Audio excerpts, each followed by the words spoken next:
오늘 시간에는 믿음의 사람 요나단이라는 말씀의 제목으로 말씀의 은혜를 나누겠습니다. 출애굽 이후에 사사 시대에 이르러 하나님은 다양한 지파의 사사들을 세우셨습니다. 왜냐하면 이스라엘이 늘 하나님께 범죄하고 죄를 짓고 하나님을 떠났기 때문에 그 결과 항상 이 이방 족속이 옆구리에 가시처럼 쳐들어와서 피가 나도록 찔러대는 것이었습니다. 그게 너무 아파서 하나님께 하소연하고 회개하고 돌이키면 임시방편으로 하나님께서 사사들을 세우셔서 구원하셨습니다. 이런 사이클이 사사시대 내내 반복되었습니다. 그래도 이스라엘은 하나님과 이방신들을 겸하여 섬기기를 멈추지 않았습니다. 사사 중에 마지막이라고 할 수 있는 이 사무엘이 그런 이스라엘 백성들을 향해서 일침을 가합니다. 너희가 하나님께 순종하고 하나님만 섬길 때에야 비로소 너희가 오랫동안 안전하고 평화를 누릴 수 있을 것이다. 이런 메시지를 날렸던 것이죠.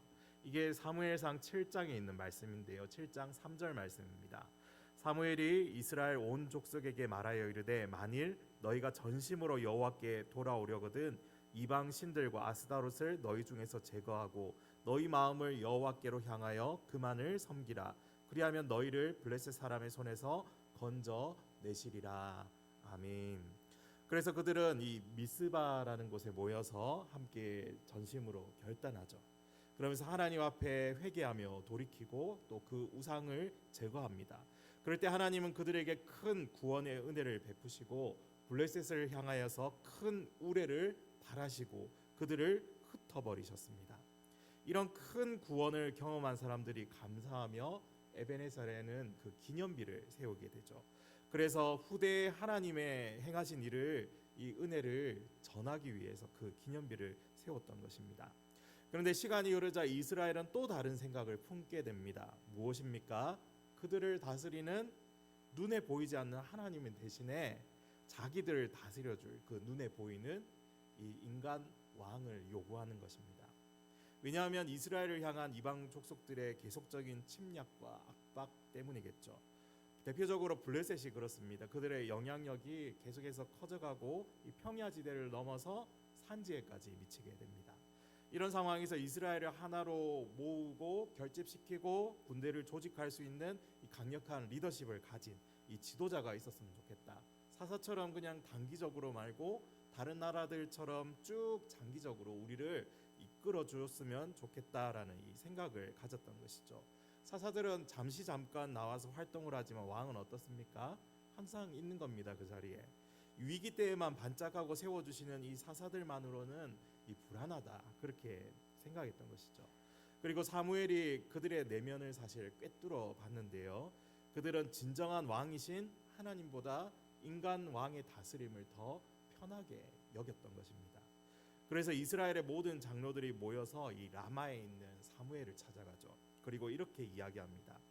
보소서 당신은 늙고 당신의 아들들은 당신의 행위를 따르지 아니하니 모든 나라와 같이 우리에게 왕을 세워 우리를 다스리게 하소서.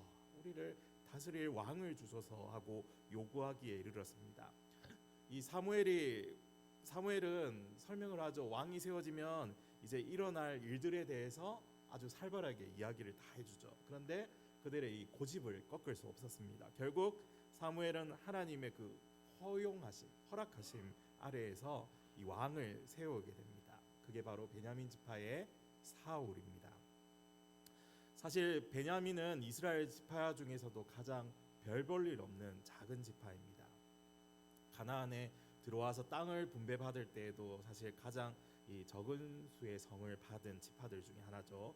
인구수에 비례해서 보통 이 땅을 분배해 주었기 때문입니다. 또 받은 땅도 사실 좀 애매합니다. 지도상으로 보면 베냐민이 이 샌드위치 중간에 끼어 있는 그러한 신세입니다. 왜냐하면 이 북쪽에는 이 질투의 화신, 욕심이 많은 에브라임 지파, 이 지파가 바로 위에 있었고 남쪽으로는 강력한 사자 이 유다가 버티고 있었습니다. 그래서 이 샌드위치 신세인 것이죠. 좋은 말로 하면은 강력한 두 지파 사이의 완충지대 역할.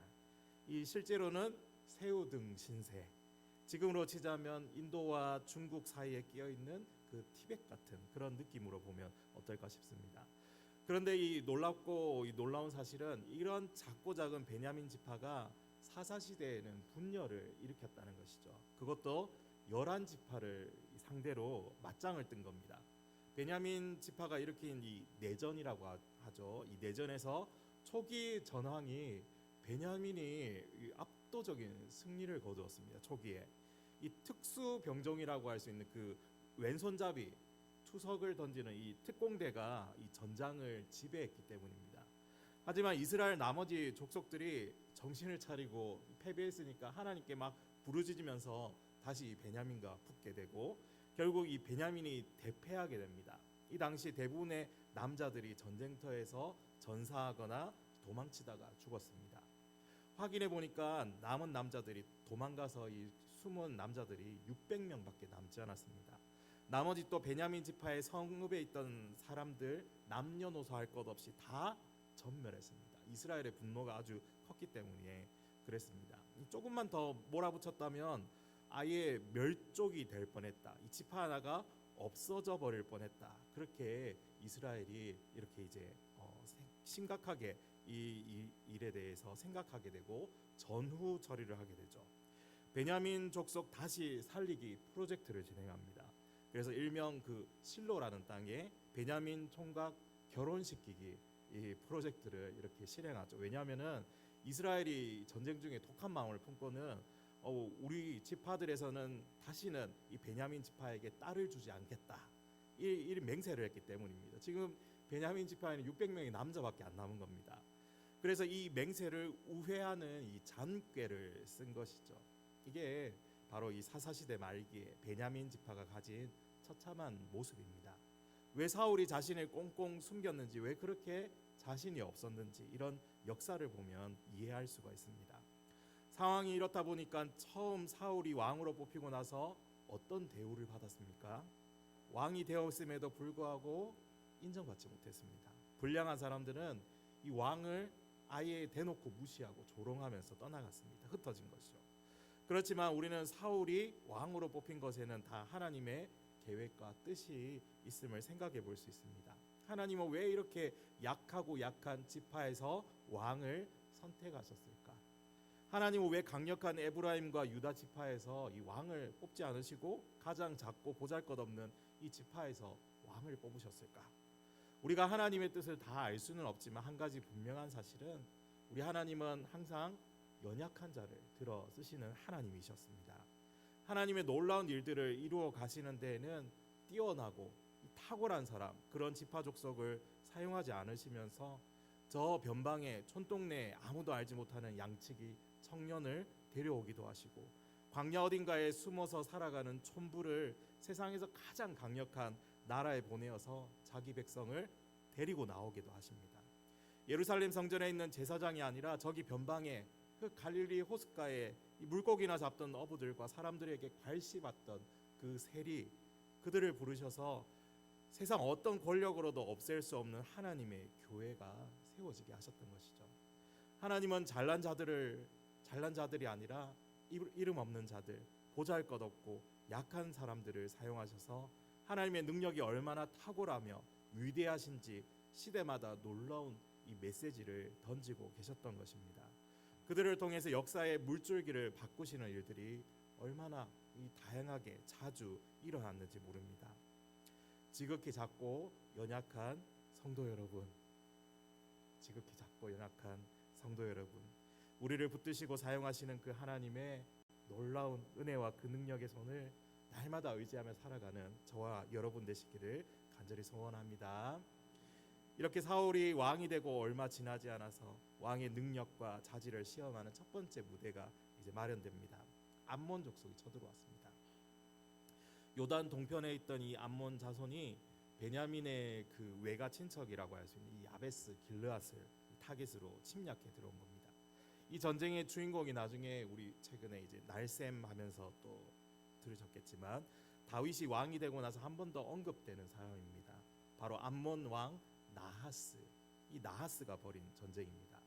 이때 산지 언덕에 세워진 이 길르앗 야베스 길르앗을 포위하고 있었습니다. 이게 무엇을 뜻하냐면은 요당 동편에는 이 이스라엘과 북쪽 지파의 안전이 심각하게 위협을 당하게 된다는 것이죠.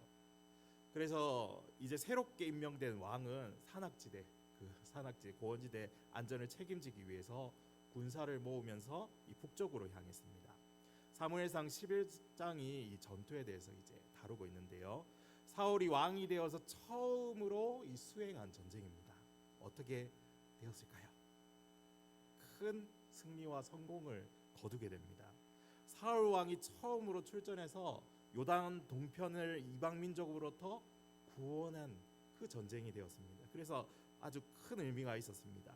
이스라엘이 사사시대를 거치면서 그동안 그토록 갈망했던 강력한 리더십과 유능함을 두루 갖춘 이 왕의 모습이 이제 나타난 것이죠.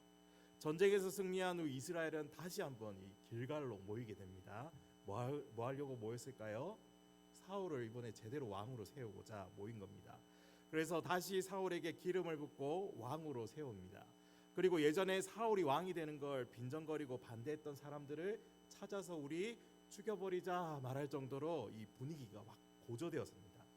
물론 사울이 좋은 날 누군가를 죽이는 것은 여호와께서 금하시는 것이다 하면서 겸손하게 또 이야기하면서 사람들이 사울을 더 신뢰하게 되었습니다. 이날 사무엘이 와서 하나님께 화목제를 드리고 모든 백성들이 함께 즐거워하면서 사울은 성공적으로 이스라엘의 초대 왕으로 이렇게 등극하게 인정되게 된 것입니다. 그 후에 사울은 3,000명의 상비군을 이렇게 이제 만들고 자신이 통솔하는 2,000명은 믹마스라는 곳 그리고 베델산에 이렇게 배치합니다.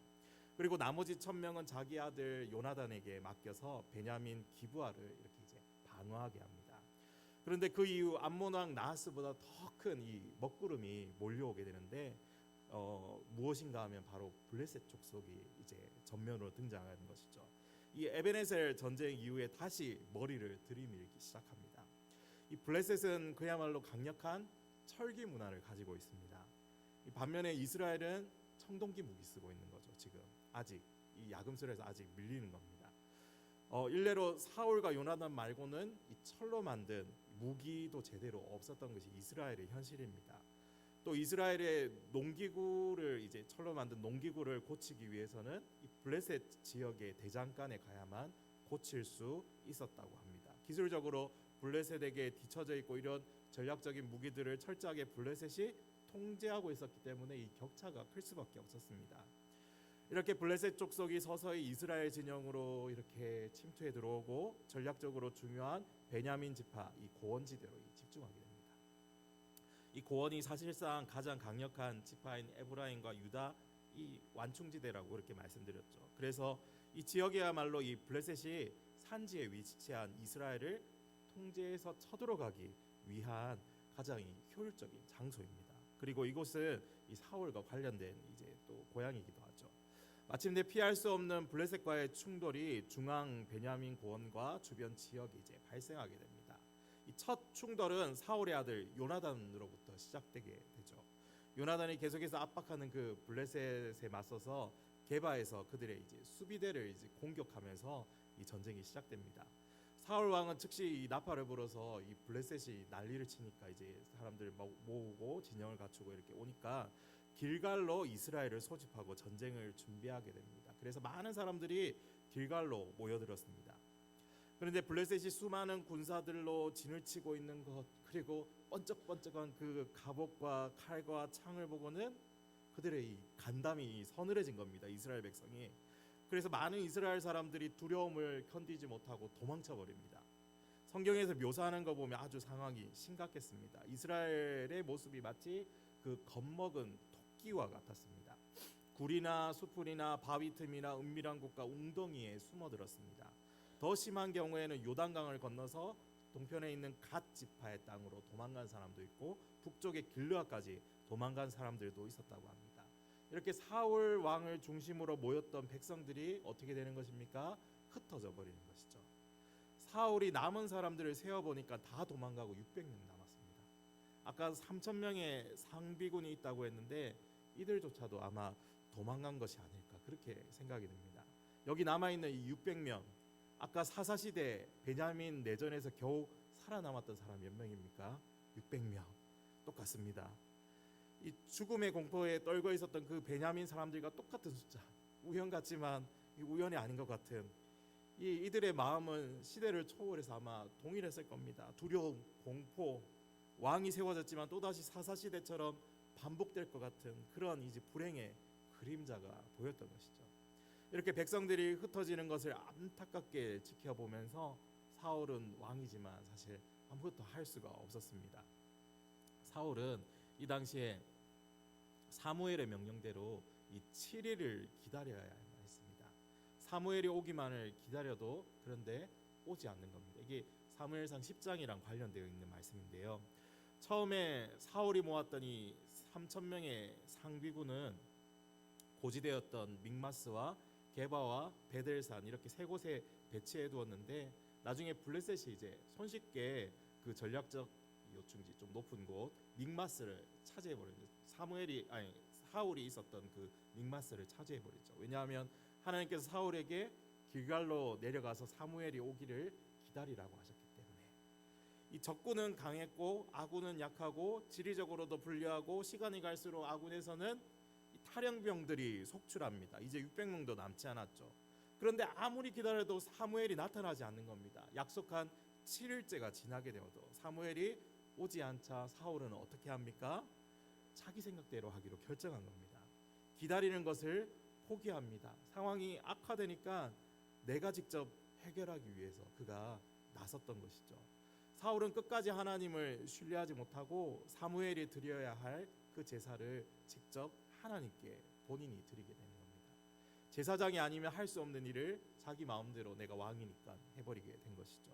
만약 이 설교 제목에 나오는 이 믿음의 사람 요나단이 없었다면 사울은 크나큰 이 패배를 경험해야 했을 것입니다. 하나님께 불순종하면서 이스라엘이 전쟁에 이겼던 경우가 단 한 건도 없었을 것이기 때문입니다.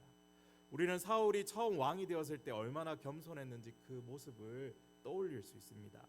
그는 자신이 가장 작은 지파 중 가장 작은 집안이라고 솔직히 고백하면서 그러면서 사람이 아니라 하나님을 의지했습니다. 그 결과 암몬 족속의 이 전쟁 속에서 하나님의 도우심을 경험하게 되었던 것이죠.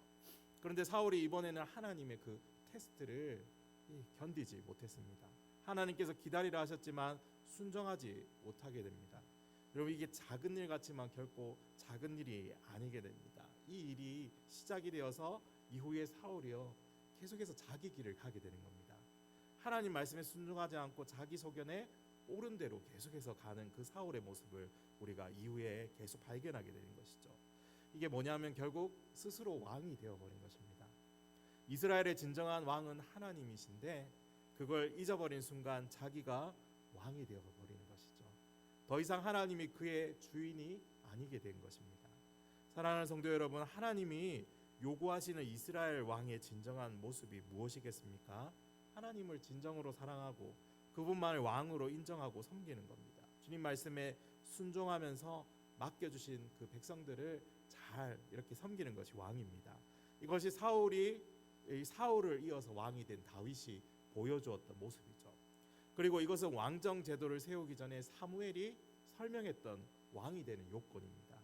그런데 이게 얼마나 빨리 무너졌는지 성경이 우리에게 이제 보여주고 있습니다. 여러분 우리는 어떻습니까? 하나님이 나의 진정한 왕이 되십니까? 하나님만이 나를 다스리고 있습니까? 다급하고 어려운 상황 속에서도 우리는 하나님을 신뢰하며 살아가고 있습니까? 아니면 사람을 먼저 찾고 해결책부터 찾아서 급한 불부터 끄려고 합니까? 우리 안에 진정한 주인이시고 왕이신 하나님이 계시다면 우리는 처음부터 끝까지 그 하나님만 신뢰하고 그분을 믿으며 기다리고 견뎌야 함을 사실 오늘 본문이 우리에게 메시지를 던져주고 있습니다. 그런데 다른 곳에서 해결책을 찾고자 동분서주한다면 그것은 사울이 사무엘을 기다리지 못하고 자기 제사를 드리려고 하는 그 모습과 어떻게 보면은 이렇게 일맥상통하는 모습이겠죠. 사랑하는 성도 여러분, 인간적인 방법으로 수백 수천 가지 대비책을 쌓아놓아도 하나님께서 한번 일어나 일하심만 못합니다. 아무리 높이 안전한 성벽을 쌓는다 해도 안전할 수 없지만 주님이 우리 앞에 계셔서 친히 요새와 방패가 되어주시면 비로소 우리는 안전할 수 있는 것이죠. 하나님께서 일하시는 그때를 우리가 잠잠히 기다릴 줄 알아야 하는 것입니다. 그리고 주님께서 적군을 흩어놓으시고 그들을 추격하여 물리치라 명령하실 때 우리는 힘을 다해 그 명령에 순종하면서 주님의 승리에 편승하면 되는 것입니다. 이것이 여호와의 전쟁이고 이것이 주님을 의지하며 살아가는 성도의 모습임을 이 성경이 보여주는 것이죠. 바라옵기로는 이런 모습이 저와 여러분의 모습이 되기를 간절히 소망합니다. 이런 사울의 믿음 없음과 반대의 경우를 오늘 이제 본문이 보여주고 있는데 우리는 그의 아들 요나단의 믿음을 또한 주목해 볼 수가 있습니다. 드디어 오늘 제목과 같이 요나단이 나옵니다. 기다리셨죠? 그러실 것 같습니다. 요나단의 믿음이 어떻게 이스라엘을 구원하는 데 사용되었는지 이 말씀을 통해서 또 확인해 보려고 합니다. 사울과 이스라엘에게는 사실 굉장히 위급한 상황인 것이죠. 그런 가운데 이 적극적인 믿음의 소유자였던 요나단이 일어서게 됩니다. 이 신앙과 인품을 골고루 갖춘 사실 대표적인 인물 중에 하나 아닙니까? 요나단은 그의 믿음으로부터 이 출발한 생각을 하기 시작했던 것이죠. 그가 생각하기에 하나님께서 이 백성을 택하셨는데 자신들은 언약의 백성이죠. 그런데 이런 이스라엘 백성을 위협하면서 멸망시키려는 이 블레셋의 모습을 보면서 평소에 사실 많은 생각이 있었을 것입니다. 아버지와 자신은 언약의 백성인 이스라엘을 지켜야 할 그 책임과 의무를 가지고 있습니다. 블레셋의 침략에서 반드시 승리로 이끌어 가야 하는 것이죠. 그리고 그는 이것을 여호와의 전쟁으로 인식합니다. 그래서 6절에 보시면 요나단이 자신의 병기든 소년에게 이렇게 말하는 부분을 우리 발견해 보실 수 있습니다. 우리 6절 말씀 같이 읽어보겠습니다. 요나단이 자기의 무기를 든 소년에게 이르되 우리가 이 할례 받지 않은 자들에게로 건너가자. 여호와께서 우리를 위하여 일하실까 하노라. 여호와의 구원은 아멘. 요나단 역시 다른 사람들처럼 도저히 어쩔 수 없는 그 상황과 환경을 알고 있지만 그는 그것보다 더 중요한 것을 계속해서 이제 바라본 거죠. 주목한 거죠. 많은 사람들은 두려워 떨며 뒤로 물러나 도망가는 그 상황에서 요나단의 마음을 사로잡고 있는 이 마음이 있었음을 알 수 있습니다. 그는 계속해서 하나님께서 나에게 무엇을 원하실까라는 그 질문을 던지고 있었던 것이죠. 이 질문이 결국 그를 움직이게 하는 원인이 되었던 것입니다. 요나단은 지금 하나님이 자기에게 무엇을 하기를 원하실지 계속 고민하고 질문했던 것입니다. 하나님께서 살아계시고 지금도 일하시는 분이라는 사실을 그가 굳세게 믿고 있습니다. 이건 그야말로 그에게 있어 확고부동한 대전제입니다. 그리고 중요한 한 가지 개념을 더 깨닫고 있는데 바로 여호와의 구원에 대한 그의 결론입니다. 여호와의 구원은 사람의 많고 적음에 달리지 않는다라고 하는 명쾌한 그의 믿음인 것이죠. 참 재밌는 사실인데 이런 생각을 가진 사람이 한 명 더 있습니다. 누구죠? 우리가 이미 익히 알고 있는 사람, 바로 믿음의 사람 다윗입니다. 다윗도 요나단과 마찬가지로 여호와의 구원이 사람의 숫자, 무기의 유무로 달려있지 않다는 사실을 끝까지 믿었고 삶의 행동으로 철저하게 증명했던 사람 중에 하나이죠. 또 누가 그걸 증명했습니까? 아브라함입니다. 조카 롯이 사로잡혀 갔을 때 아브라함이 길렀던 종들과 연합군이 쫓아가서 그 수많은 적들을 치고 모조리 되찾아왔습니다. 또 홍해 앞에서 애굽의 전차들이 쫓아올 때에도 이스라엘은 도무지 그들을 물리칠 수 있는 방법이 없었습니다. 그렇지만 결과가 이야기해 주듯이 말과 전차와 적군은 모두 홍해의 깊은 강물 속으로 수장되어 버립니다. 숫자가 증명해 주지 않습니다. 또 우리가 대표적으로 말할 수 있는 예가 사사 기드온의 예죠. 기드온과 300명의 용사, 수많은 미디안의 병사들을 물리칩니다. 역사적으로 대부분의 전쟁은 숫자가 결과를 좌우했지만 믿음의 사람들의 전쟁은 그렇지 않았습니다. 특히 여호와께서 싸우시는 전쟁은 더욱 그러했습니다. 하나님 편에서 싸우면 그 숫자가 아무리 적다 할지라도 그것은 더 이상 사람 대 사람의 싸움이 아니었습니다. 하나님 대 사람의 싸움으로 변화되는 것이죠. 그 어떤 적도 하나님 편에 선 사람을 이길 수 없었습니다. 요나단이 가진 이 확고한 믿음은 그의 행동과 말로 뿜어져 나옵니다. 그의 이런 믿음의 고백은 한 사람을 감동시키고 그리고 나중에는 땅을 진동시키며 수많은 적들을 두렵고 떨리게 만들었습니다. 이 믿음의 말이 무엇을 통해 시작되었는가? 그의 마음의 뿌리에서 시작된 것이죠. 하나님께서는 지금도 일하신다. 그리고 언약의 백성 이스라엘을 위협하는 저 블레셋을 쳐야 하는데 아무도 나서지 않고 아무도 하지 않으려고 할 때 오히려 두려워 떨며 도망가려고 하는 중에 지금 나는 무엇을 해야 하는가? 하나님은 내가 무엇을 하기를 원하실까? 그래서 이 믿음의 생각과 말을 가지고 앞장서서 하나님의 일하시는 곳, 하나님의 일하심, 하나님의 살아계심을 나타내야 하겠다 하면서 자신의 병기 가진 소년과 함께 한 것입니다. 사랑하는 성도 여러분, 믿음의 사람이 오늘 우리에게 무엇을 보여주고 있습니까? 어떤 어려운 순간에도 하나님께서 일하실 것을 확실하게 믿어야 할 것을 우리에게 또한 말씀해주고 있습니다. 그리고 그런 순간마다 우리가 해야 할 일은 우리의 마음으로부터 하나님의 뜻을 구하는 것이죠. 하나님이 원하시는 뜻이 무엇일까 계속해서 생각하면서 그것을 자신의 삶으로부터 서서히 확장시켜 나아가는 것입니다. 모든 사람들이 두려워 떨며 도망갔습니다. 요나단도 어찌 두려움이 없겠습니까? 강력한 무기를 가지고 유리한 고지를 점령하면서 언제든지 내려와서 이스라엘을 칠 수 있는 그들이 두렵기는 마찬가지입니다. 숫자가 깡패라고 그러죠. 그저 압도적이었습니다. 누가 봐도 그들 앞에 서면 자신들이 메뚜기요 토끼와 같았을 겁니다. 그러나 요나단은 그의 시선을 높이 들어 하나님을 의지하며 나아가죠. 그리고 하나님을 철저하게 신뢰하며 믿음의 발걸음으로 오히려 앞으로 전진합니다. 모두가 뒤로 물러설 때 오히려 앞으로 나아가며 이 전쟁의 주도권과 흐름을 자신들에게로 가져오기로 한 것입니다. 중요한 것은 하나님은 그런 한 사람을 찾으신다는 것이죠.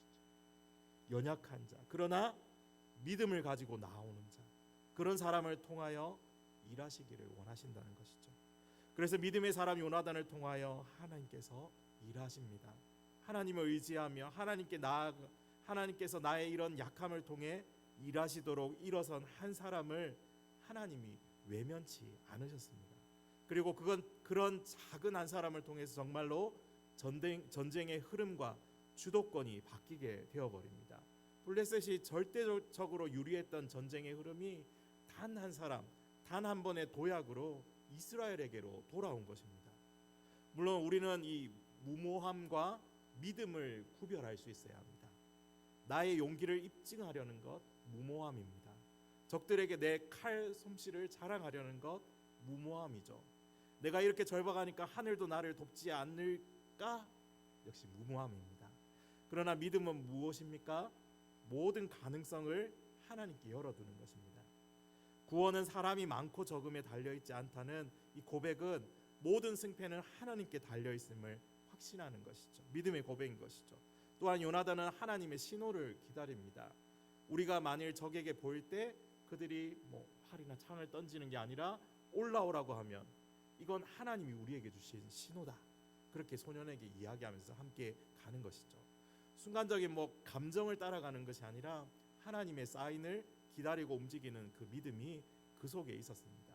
요나단은 무조건 이긴다라고 말하지 않고 여호와께서 우리를 위하여 일하실까 하노라 하고 말합니다. 무조건 이길 거라는 자기 최면이 아니라 그리 아니하실지라도 이 믿음을 가지고 말합니다. 하나님의 주권 아래에 자신이 있다는 사실을 기억하면서 생떼를 쓰는 모습이 아니라 하나님께 온전히 모든 상황을 맡기겠다는 그러한 의미인 것이죠. 무모함은 내가 세운 계획에 하나님을 끌어들이려는 시도입니다. 그러나 믿음은 하나님의 계획 속으로 내가 들어가려는 모험입니다.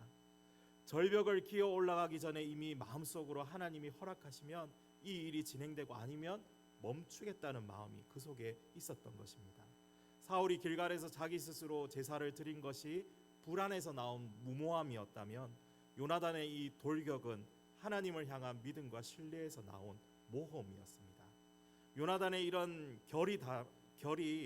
요나단이 가지고 있는 결이 이 다음에 살펴볼 다윗과 너무도 흡사한 것을 우리가 볼 수 있죠. 다윗이 가진 결, 이 유유상종이라는 말처럼 요나단이 다윗에게 끌릴 수밖에 없는 이유인 것 같습니다. 다윗은 골리앗에게 달려가면서 이렇게 말하죠. 여호와의 구원하심이 칼과 창에 있지 아니함을 이 무리로 알게 하리라. 전쟁은 여호와께 속한 것인즉 그가 너희를 우리 손에 붙이시리라. 우리 손에 붙이시리라.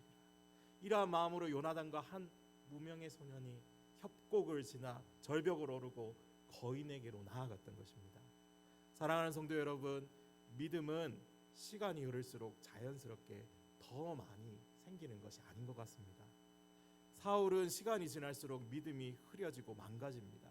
그래서 믿음은 시간이 지날수록 정립되는 게 아닌 것 같습니다. 오히려 믿음은 정립이 아니라 조율이라는 말이 더 어울립니다. 조율, 튜닝. 악기는 한번 음을 맞춰 놓는다고 영원히 유지되지 않죠. 연주하기 직전에 연주하는 도중에도 끊임없이 기준음에 맞춰서 이 줄을 감고 풀어줘야 합니다. 어제 위대했던 믿음이 오늘로 이월되지 않습니다. 매 순간 우리는 하나님의 그 북소리에 맞추어서 믿음의 박자와 흐름에 몸을 맡겨야 하는 것이죠. 또한 믿음은 정립이 아니라 발견입니다. 무엇을 발견하는 것입니까? 여기 일하고 계시는 하나님을 새롭게 인식하고 알게 되고 발견하게 되는 것입니다. 믿음은 칠흑 같은 그 어둠 속에서도 여전히 거기에 하나님이 계심을 새롭게 찾아내는 것입니다. 사망의 음침한 골짜기에서도 주님께서 나와 함께 하심을 발견하는 것입니다. 사울은 자기에게 남은 병사들의 숫자를 세고 또 세면서 절망했지만 요나단은 절벽 너머에 일하고 계시는 그 하나님을 새롭게 발견해냈습니다. 믿음은 결국 항해와 같습니다. 항구에 배를 얼마나 오래 묶어두었는지 중요하지 않습니다. 바다로 나가서 시시각각 변하는 그 바람과 파도에 맞춰서 돛을 조절하면서 나아가 믿음의 모험을 떠나야 하는 것이죠. 여호와께서 우리를 위하여 일하실까 하노라. 여호와의 구원은 사람의 많고 적음에 달리지 아니하였느니라. 믿음의 사람들은 하나님의 뜻이 어디에 있는가를 확인하며 살아가야 합니다. 그리고 하나님께서 오늘 나에게 원하시는 것이 무엇인지 분별하기 위해 날마다 조율해야 합니다. 날마다 말씀 앞에서 기도함으로 하나님의 뜻에 자신을 튜닝해 가는 것이죠. 사랑하는 성도 여러분, 우리 삶의 현실에도 사실 수많은 먹구름들이 몰려올 수 있습니다. 사실 수많은 문제들과 어려움들이 이미 우리를 기다리고 있을지도 모릅니다. 대적이 우는 사자같이 우리를 삼키려 하고 우리를 넘어뜨리려 합니다.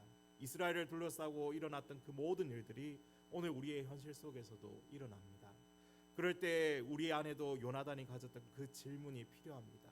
지금 하나님께서 원하시는 것이 무엇일까?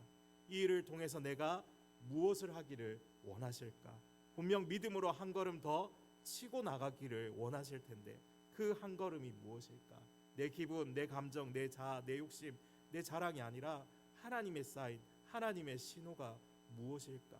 하나님은 어떤 분이신가? 그리고 그분이 나의 생애를 통해서 하시고자 하는 일이 무엇일까? 우리 교회를 통해서 하시고자 하는 일이 무엇일까? 무작정 달려나가는 무모함이 아닙니다. 철저하게 하나님이 하시는 일에 대한 이해와 확신 속에서 하나님의 사인을 보면서 달려나가야 하는 것이죠. 그래서 우리는 부지런히 하나님의 말씀을 알아가야 합니다. 그 말씀 안에 담겨있는 하나님의 뜻을 내 삶의 환경에 대입해보고 해석할 수 있는 그 안목을 길러가야 하고 쉬지 않고 기도함으로 주님의 마음을 또한 확인해야 합니다. 그렇게 한 걸음씩 인도함을 받고 주님의 뜻을 세상 가운데 나타내는 것, 이것이 바로 그리스도인 믿음의 사람의 삶이라고 믿습니다. 하나님이 일하시는 곳이 어디인지, 하나님 편에 서는 것이 어느 절벽인지 끊임없이 확인하며 살아가는 그 한 사람을 오늘도 찾으시는 줄 믿습니다. 그럴 때 우리는 말씀대로 땅이 진동하고 대적이 두려워 떨며 도망가는 역사를 체험하게 될 것입니다. 우리 마지막으로 여호수아 23장 10절 말씀을 읽고 마치겠습니다. 시작. 너희 중 한 사람이 1000명을 쫓으리니 이는 너희의 하나님 여호와 그가 너희에게 말씀하신 것 같이 너희를 위하여 싸우심이라. 아멘.